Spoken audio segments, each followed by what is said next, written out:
how to change your DoorDash region or country. If you guys are wanting to do that, you may follow up these simple steps. First of all, head over to DoorDash application, and once you are there, you will be finding this interface once you are logged in.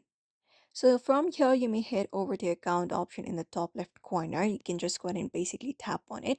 And once you tap on it, here you will be finding different options.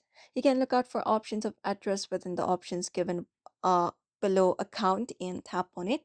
And after you tap on it, here you will be given your address that have already been added. So if you would like to search for a new address and add it up, you can look out for the search bar at the top. After that, you may just go ahead and type in the new address here. Just go ahead and type it in, and here it will give you option to add address, so you can just go ahead and look out for your address. You can even adjust the pin on the map using the Google Maps application provided within the application. After that, you can just go ahead and select up the location and tap on save address from your screen once you're okay with it, and that way your address and your region has been changed on your DoorDash.